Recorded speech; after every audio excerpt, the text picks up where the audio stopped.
الخطاب التقني أن الهاتف تيسخن وتيطفى. محاولة أخرى، نجرب محاولة أخرى. الحالة الثالثة معادلة تحتوي على كسور. إلا بغينا نحلو هاد المعادلة كيفاش غنديرو لها؟ جوج إكس زائد واحد على خمسة ناقص اثنان تساوي إكس ناقص واحد على ثلاثة. هي هذه المعادلة، جوج إكس زائد واحد على خمسة ناقص اثنان كتساوي إكس ناقص واحد على ثلاثة. ضروري خاصنا نتخلصوا من المقامات ونخليو البسط باش تسهل علينا المعادلة. هنا على خمسة، إذا هنا بحال جوج على واحد. جوج إكس زائد واحد على، هنا عندنا ثلاثة وهنا عندنا خمسة، إذا خصنا نضربو هنا في خمسة في ثلاثة، وإلا ضربنا في المقام في ثلاثة في البسط خصنا نضربو في ثلاثة ناقص اثنان على واحد. هنا خصنا نضربو ثلاثة في خمسة، والفوق خصنا نضربو خمسة عامل ل إكس ناقص واحد. هنا عندنا 15 وهنا 15، ضروري هنا خصنا نضربو في 15، وإلا ضربنا في المقام في 15 خصنا نضربو في البسط في 15. إذا 3 في 2 إكس هي 6 إكس زائد 3 على 15 ناقص جوج في 15 هي 30 على 15 تساوي 5 إكس ناقص 5 على 15. إذا نكملو. هنا في هاد المتساوية عندنا 15 وعندنا 15 خاص، إذا خصنا نختازلو بالمقام. شنو غتبقى لنا؟ 6 إكس زائد 3 ناقص 30 تساوي 5 إكس ناقص 5. إذا نجيبو 5 إكس لهاد الطرف، اش غتولي هنايا؟ 5 إكس ناقص 5 إكس كتساوي ناقص 5 زائد ناقص 5 زائد 30 ناقص كتولي زائد في الطرف الآخر، زائد 3 كتولي هي ناقص 3. إذا 6 إكس ناقص 5 إكس هي إكس كتساوي ناقص 5 زائد 30 هي 25، ناقص 5 زائد 30 هي زائد 25، و25 ناقص 3 هي 22.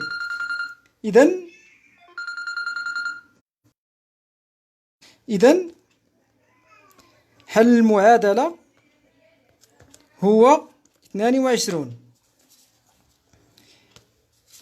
نشوفوا المثال الثاني. عندنا 2 إكس زائد واحد على 5 إكس ناقص واحد على 3.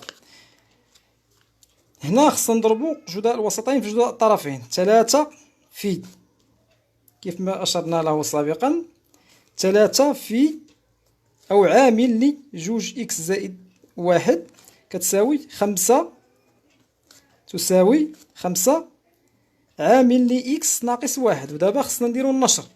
3 في 2 هي 6 إكس زائد 3 كتساوي 5 إكس ناقص 5.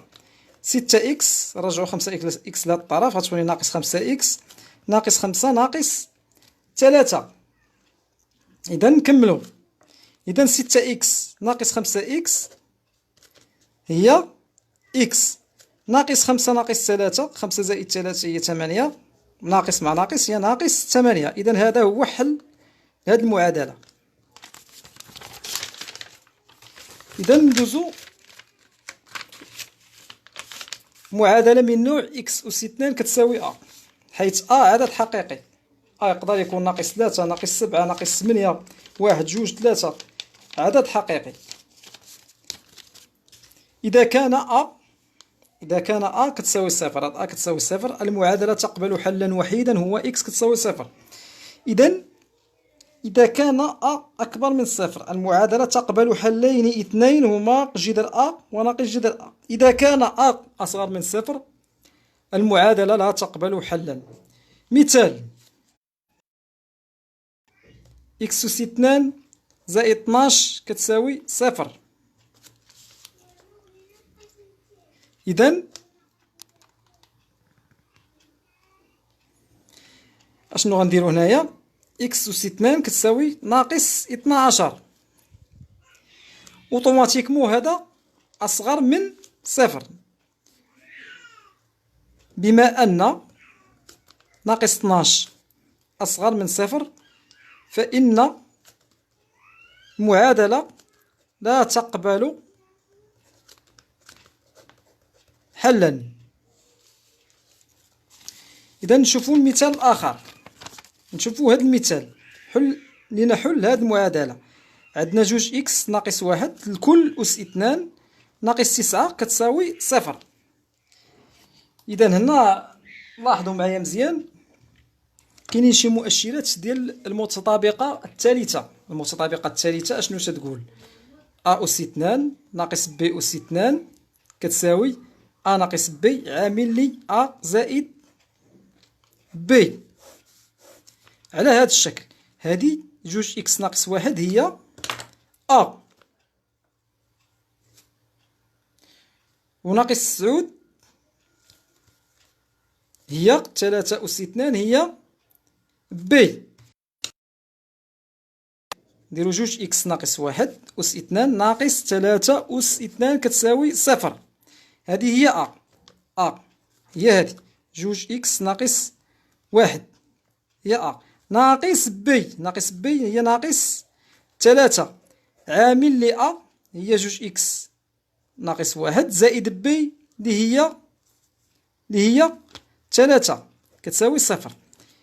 إذن جوج إكس ناقص واحد مع ناقص 3 هي ناقص 4 عامل جوج إكس ناقص واحد زائد 3 هي زائد 2 كتساوي صفر. إذن حل المعادلة هو جوج إكس ناقص 4 تساوي صفر، أو جوج إكس زائد جوج كتساوي صفر.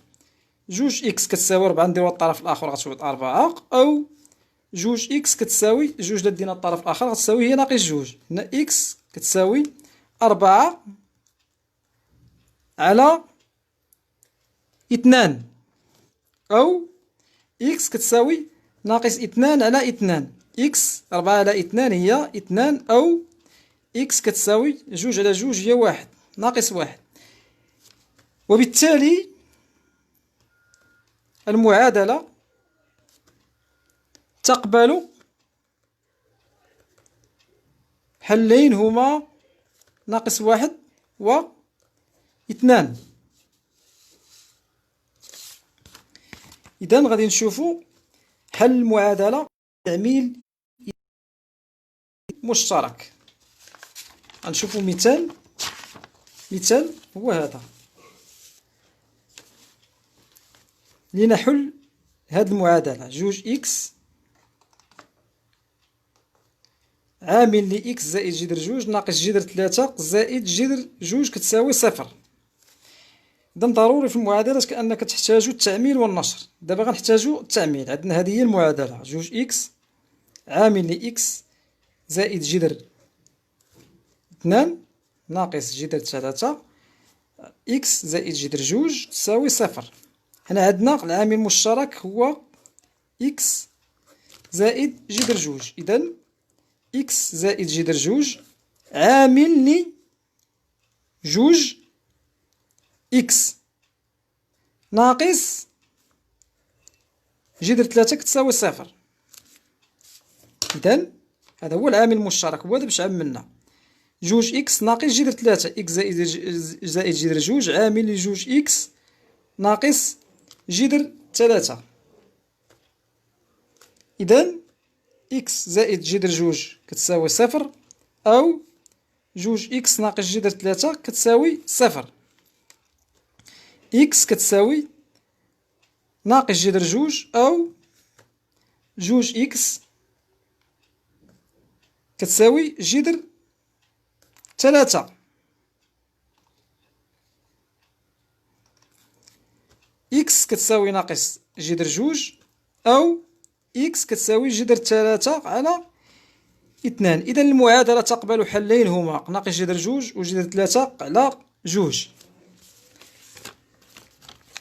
نشوفوا دابا حل المعادلات بالنشر. حل المعادلة بالنشر إذا لم يوجد عامل مشترك. مثلا نديرو هذا المثال، ناقص 4 عامل لجوج إكس زائد 1 زائد إكس تساوي 2 عامل لناقص إكس زائد 5. إذا كيفاش غنديرو لها الحل ديالها هادي؟ إذا غنديرو النشر. باش نوجدو إكس خاصنا النشر، خاصنا نحيدو هاد الأقواس لنزيل الأقواس باش نلقاو إكس. ناقص 8 في 2 هي ناقص 4 في جوج هي ناقص 8 إكس، ناقص 4 في 1 هي ناقص 4 زائد إكس تساوي جوج في ناقص إكس هي ناقص جوج إكس زائد جوج في 5 هي 10. ناقص 8 إكس زائد إكس ناقص 8 إكس زائد إكس هي ناقص 7 إكس ناقص 4 تساوي ناقص جوج إكس زائد 10. خاصنا نحولو جوج إكس ناقص جوج إكس لهاد الطرف، غتعطينا هي ناقص 7 إكس زائد جوج إكس تساوي 10 زائد 4. ناقص 7 إكس زائد جوج إكس هي ناقص 5 إكس كتساوي 10 زائد 4 هي 14. إذا إكس كتساوي 14 على ناقص 5. إذا الحل الوحيد للمعادلة هو هذا 14 على ناقص 5. دابا غنشوفو المسألة المرتبطة بالمعادلات. إذا كانت المسألة صعبة والمعطيات تكون غير كافية والمعادلة، نحل المسألة عن طريق معادلة أو نظمة. إذا المسألة المرتبطة بالمعادلة هي هذه. أول حاجة شنو خصنا نعرفو في المسألة؟ نقراو المسألة مزيان وخصنا قراءة المسألة بتمعن والتأكد من المعطيات. ثانيا اشنو خصك تختار؟ خصك تختار المجهول. ثالثا خصك تستغل المعطيات نص المسألة وصياغة المعادلة. رابعا حل المعادلة. خامسا التحقق من منطقية الحل. إذا اشنو خصنا نديرو هنايا؟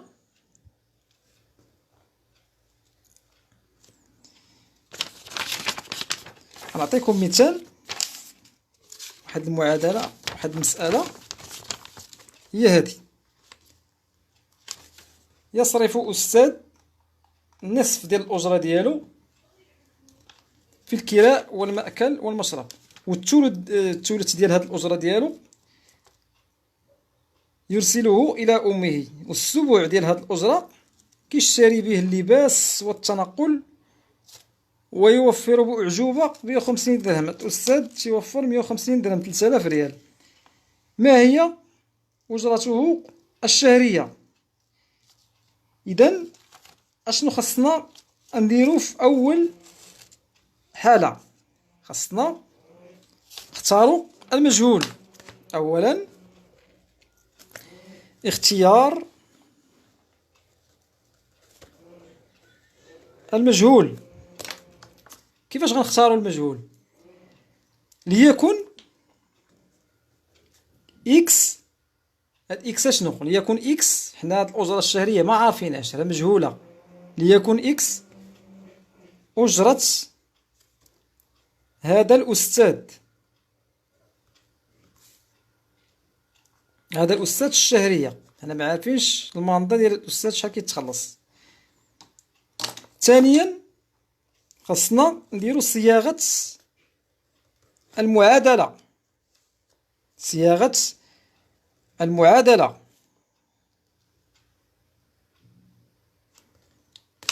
كيفاش غنصيغو هاد المعادلة؟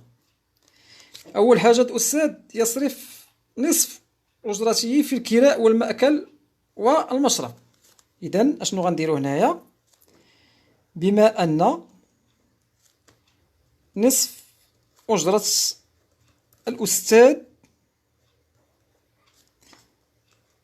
يصرفها في الكراء والمأكل والمشرب، وهذا ماذا يمثل؟ وهذا يمثل نصف ديال الأجرة ديالو، هي 1 على 2 إكس، تعني هي إكس على 2. والثلث كيرسلو الوالدة ديالو، الثلث يرسله إلى أمه، والثلث يرسله إلى أمه، وهذا يمثل هو 1/3 ثلث 1/3 إكس، هي إكس على 3، لأن إكس في 1 كتعطينا هي إكس.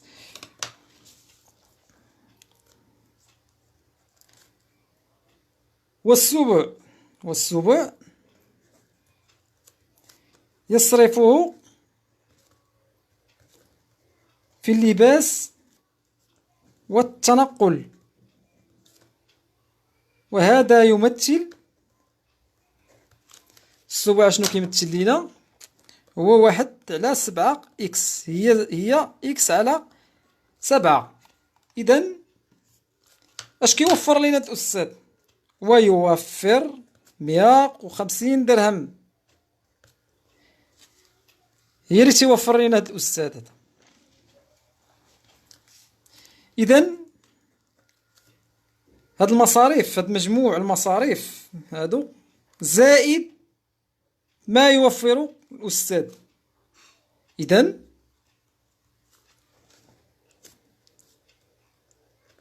مجموع المصاريف زائد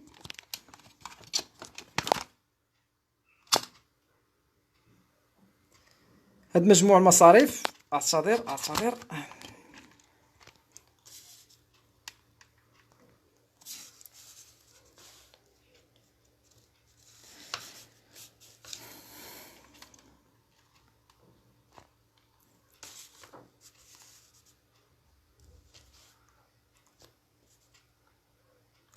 إذا مجموع المصاريف زائد ما يوفره الأستاذ. إذا مجموع المصاريف زائد ما يوفر الأستاذ اش كيساوي؟ يساوي لنا أجرته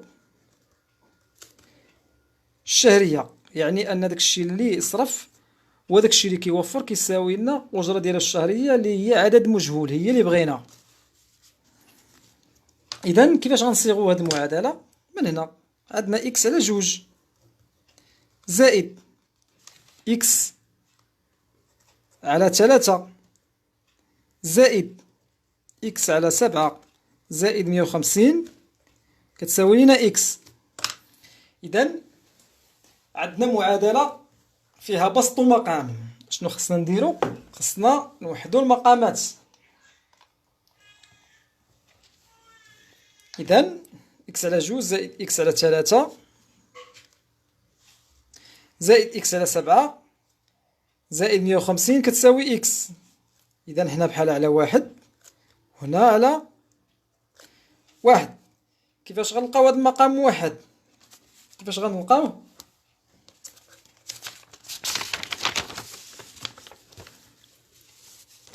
عندنا هاد إكس على 2 زائد، بلا ما نعاودوها ناخد ورقة أخرى.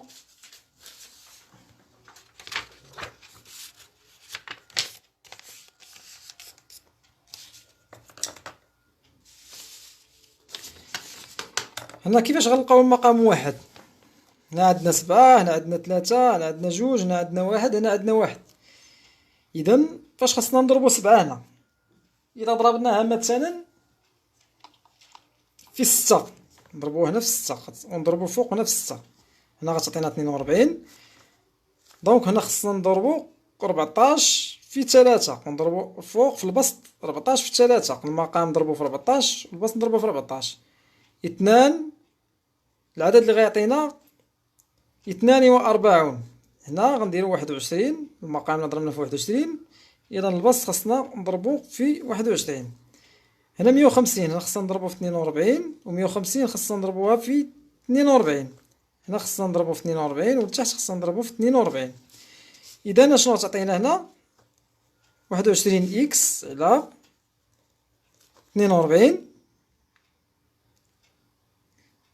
زائد 14 على 42 إكس زائد 6 إكس على 42 زائد 150 في 42 هي 6300 تساوي 42 إكس على 42 هي 42 إكس على 42. إذن خصنا نختار المقامات، عندنا كلشي 42، إذن خصنا نختازلوهم. بقاتنا 21 إكس زائد 14 إكس زائد 6 إكس زائد 6300 كتساوي 42 إكس. 21 إكس زائد 14 إكس هي 27 إكس، و 27 إكس لا هي 21 زائد 4 زائد 1 هي 35 إكس. 35 إكس زائد 6 إكس هي 41 إكس. إذا كيفاش غنحلو هاد المعادلة؟ 41 إكس غنجيبو 42 لهاد الطرف هي ناقص 42 إكس، هنا 6300 غنديوها للطرف الآخر ناقص 6300. إذا 41 ناقص 42 هي ناقص إكس كتساوي ناقص 6300. إذا إكس كتساوي ناقص 6300 على ناقص إكس على ناقص واحد. ناقص مع ناقص غادي نختازلو بها غتبقى 6300. المرحلة الرابعة خصنا نديرو الرجوع إلى المسألة والتحقق من الحل. إذن هاد إكس تساوي 6300 خصنا نتحققوا منها واش صحيحة ولا لا. إذا خصنا نعوضوها في المعادلة، في هاد المعادلة إكس على جوج زائد إكس على 3 زائد إكس على 7 زائد 150 كتساوي إكس. إذن إلا عطاتنا 6300 قراها صحيحة. إذن إكس شحال؟ 6300 على جوج زائد 6300 على 3 زائد 6300 على 7 زائد 150. شحال كيساوي لنا هادشي؟ 6300 إلا قسمناها على جوج شحال غتعطينا؟ هي 3150 زائد 6300 على 3 هي 2100 زائد 900 زائد 150. شحال كتساوي لنا هذه المجموع؟ هي 6300. إذا أجرة هذا الأستاذ هي 6300 درهم. إذا غنشوفو المحور الثاني النظمات.